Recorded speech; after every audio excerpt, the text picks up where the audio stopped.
जय श्री कृष्णा। आज हम महाभारत के यह रहस्य किताबों में भी नहीं लिखे हैं जो आज हम आपको बताएंगे, जो चौंकाने वाले हैं। पूरा सुनिए, बहुत छोटे छोटे ही बताएंगे, ज़्यादा बड़ा स्टोरी हम नहीं करते हैं, ठीक है। और जो अच्छे लगे तो सब्सक्राइब कीजिएगा प्लीज़।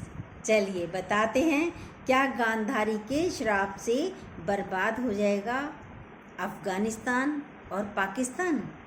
चलिए, तो इसका क्या जवाब है? जी हाँ, गांधारी के श्राप से अफ़गानिस्तान बर्बाद हो जाएगा। और इसकी बर्बादी की कहानी महाभारत के काल में पहले ही लिखी जा चुकी है। अफ़गानिस्तान को साम्राज्यों की कब्र कहा जाता है। यहाँ पर युद्ध सिर्फ युद्ध ही होते रहते हैं। कहते हैं कि पहले ये क्षेत्र भारतवर्ष के आर्यावर्त के क्षेत्र में एक जनपद गांधार प्रदेश का ही हिस्सा हुआ करता था। महाभारत काल में यहाँ राजा सुबाल का राज्य था, जो गांधारी के पिता थे। कहते हैं कि गांधारी का विवाह धृतराष्ट्र के साथ जबरन करवाया गया था, और यह विवाह भीष्म पिता ने करवाया था। अंधे महाराज धृतराष्ट्र के लिए भीष्म ने गांधारी से विवाह बलपूर्वक करवाया था, लेकिन किसी को भी इस बात का पता नहीं था कि गांधारी का विवाह पहले हो चुका है। वास्तव में हुआ ये था कि ज्योतिषियों ने सलाह दी थी। जब उसकी कुंडली देखी गांधारी की, तो बताया कि इसके विवाह पर संकट है, अतः इसका पहला विवाह किसी और से करा दिया जाए। ज्योतिषियों के कहने पर गांधारी का पहला विवाह एक बकरे से करवाया गया। बाद में उस बकरे की बलि दे दी गई। कहा जाता है गांधारी को ग्रह के प्रकोप से बचाने के लिए ये सब किया गया था। इस कारण वह गांधारी विधवा मान ली गई, और बाद में उसका विवाह धृतराष्ट्र के साथ करवा दिया गया। जब यह बात महाराज धृतराष्ट्र को पता चली कि वह पहले से ही शादीशुदा है, तो क्रोधित हो गए कि पहले शादी हो चुकी है इसकी। उन्होंने समझा कि गांधारी का पहला विवाह किसी पुरुष के साथ हुआ है, और वह न मालूम किस कारण से मारा गया। और धृतराष्ट्र ने गांधारी के पिता को दोषी समझा। धृतराष्ट्र ने गांधारी के पिता राजा सुबाल को परिवार सहित कारागार में डाल दिया। कारागार में उन्हें खाने के लिए केवल एक व्यक्ति का अनाज दिया जाता था, भोजन दिया जाता था। भला एक व्यक्ति के भोजन से सबका पेट कैसे भर पाता? ये पूरे परिवार को भूखे मार देने की एक साजिश थी। राजा सुबाल ने निर्णय लिया कि वह ये भोजन अपने छोटे पुत्र शकुनी को देंगे, ताकि उनके परिवार में से कोई एक तो जीवित बच सके।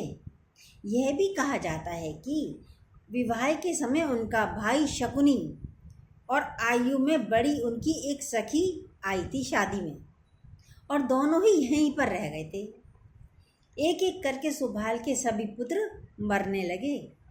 जब भूखे रहने लगे तो एक एक की मृत्यु अपने आप ही होने लगी भूख के कारण। सब लोग अपने हिस्से का चावल शकुनी को दे देते थे, जिससे वे जीवित रहकर कौरवों का नाश कर सके। राजा सुबाल ने अपने छोटे बेटे शकुनी को प्रतिशोध के लिए तैयार किया। अंतिम समय में सुबाल ने शकुनी की एक आंख फोड़ दी और एक पैर भी तोड़ दिया, ताकि शकुनी प्रतिशोध वाली बात भूल ना सके। इसके अलावा मृत्यु से पहले सुबाल ने धृतराष्ट्र से शकुनी को छोड़ने की विनती भी की। राजा सुबाल ने धृतराष्ट्र विनती की शकुनी को छोड़ने की, जो धृतराष्ट्र ने मान ली। शकुनी ने अपने आंखों के सामने अपने परिवार का अंत होते देखा था और अंत में शकुनी जिंदा बच गए। जो कौरवों में वरिष्ठ युवराज दुर्योधन ने यह देखा कि केवल शकुनी ही जीवित बचे हैं, तो उन्होंने अपने पिता की आज्ञा से उन्हें क्षमा करने के लिए कहा। दुर्योधन ने अपने पिता से शकुनी मामा को क्षमा करने के लिए कहा, तो धृतराष्ट्र ने भी क्षमा कर दिया और दुर्योधन ने कहा कि या तो वह अपने देश लौट जाएं या फिर हस्तिनापुर में भी रह सकते हो। मामा से कहा। शकुनी ने हस्तिनापुर में रुकने का निर्णय लिया। उसे तो सर्वनाश करना था इनका। यह प्रतिशोध हो रहा है ना मन में उसके। कौरवों को छल कपट की राह दिखाने वाले और पांडवों का पग पग में विनाश सिखाया शकुनी ने कौरवों को। लेकिन शकुनी के मन में कौरवों के लिए बदले की भावना थी, क्योंकि धृतराष्ट्र ने शकुनी के संपूर्ण परिवार को जेल में डाल दिया था। शकुनी ने अपने परिवार को भूख से मरते हुए देखा था। कहते हैं कि शकुनी ने सबका विश्वास जीत लिया और दुर्योधन ने भी मामा शकुनी को अपना मंत्री बना लिया था। गांधारी और धृतराष्ट्र को अपने वश में करके धृतराष्ट्र के भाई पांडु के विरुद्ध षड्यंत्र रचने और राज सिंहासन पर धृतराष्ट्र का आधिपत्य जमाने को कहा शकुनी ने। फिर धीरे धीरे शकुनी ने दुर्योधन को अपनी बुद्धि के मोह में बांध लिया। शकुनी ने न केवल दुर्योधन को युधिष्ठिर के खिलाफ भड़काया, बल्कि महाभारत के युद्ध की नींव भी रखी थी। गांधारी अपने भाई की चालें समझती थी और वह अपने पुत्रों को बुराइयों से दूर रहने के लिए कहती रहती थी, लेकिन उसकी एक कोई भी नहीं सुनता था। न भाई सुनता था, न पति सुनता था और न पुत्र ही सुनते थे। पति भाई पुत्र के बीच गांधारी विवश थी। यह बात बहुत कम लोगों को मालूम होगी कि शकुनी के पास जुआ खेलने के लिए जो पासे थे वह उसके मृत पिता की रीढ़ की हड्डी के थे। अपने पिता की मृत्यु के पश्चात शकुनी ने कुछ हड्डियां अपने पास रख ली थी, जिनके उसने बाद में पासे बनवाए थे। शकुनी जुआ खेलने में पारंगत थे और उसने कौरवों में भी जुआ खेलने के प्रति मोह जगा दिया था। महाभारत के युद्ध में अपने 100 पुत्रों को खोने के बाद गांधारी ने क्रोध की अग्नि में जलते हुए श्री कृष्ण और शकुनी को यह श्राप दिया था। क्या श्राप दिया था सुनिए। श्री कृष्ण को कहा था कि जिस तरह तुम्हारे कारण मेरे कुल का नाश हुआ है, उसी तरह तुम्हारे कुल का भी नाश हो जाएगा। मौसूल युद्ध के कारण जब श्री कृष्ण के कुल के अधिकांश लोग मर गए, तब श्री कृष्ण को भी ये भूलवश एक भील ने एक तीर मार दिया था, जो उनके पैरों में जाकर लगा था। इसी बात का बहाना बनाकर श्री कृष्ण ने देह त्याग दी थी। उसके बाद द्वारिका नगरी भी समुद्र में डूब जाती है।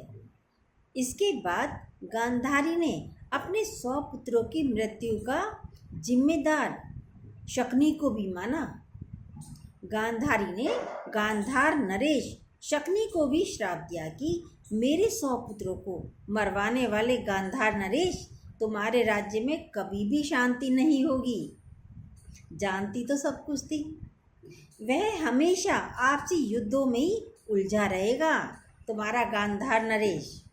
कुछ लोगों का मानना है कि गांधारी के इसी श्राप के कारण आज भी अफगानिस्तान में और पाकिस्तान में शांति नहीं है।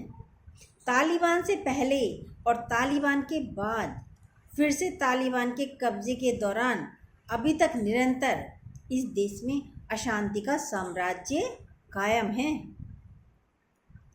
यह देश कभी भी किसी तरह से शांत नहीं रह पाया है। ये ये भी कथन है कि सिकंदर अफगानिस्तान को जीतने के लिए संघर्ष कर रहा था। तो उसकी माँ ने चिट्ठी भेजी, उसमें लिखा हुआ था कि दुनिया को जीतने वाला सिकंदर इस छोटे से अफगानिस्तान को क्यों नहीं जीत पा रहा है। इस पर सिकंदर ने चिट्ठी का जवाब देते हुए कहा, चिट्ठी का जवाब देते समय उसके साथ अफगानिस्तान की मिट्टी को भी भेज दिया सिकंदर ने। और कहते हैं कि जब वो मिट्टी सिकंदर के गांव मकदूनिया में पहुंची तो वहाँ पर भी झगड़े शुरू हो गए। श्राप का कारण था, क्योंकि मिट्टी को ही श्राप था। यानी अफगानिस्तान के लोग हमेशा लड़ते रहेंगे, पहले विदेशियों से, और जब वो नहीं मिलेंगे तो आपस में ही लड़ते रहेंगे, आपस में लड़ के ही मर जाएंगे। ये है गांधारी का श्राप। क्यों नहीं अभी तक लड़ाई बंद होती अफगानिस्तान में, पाकिस्तान में? ये कारण गांधारी का श्राप। जय श्री कृष्ण।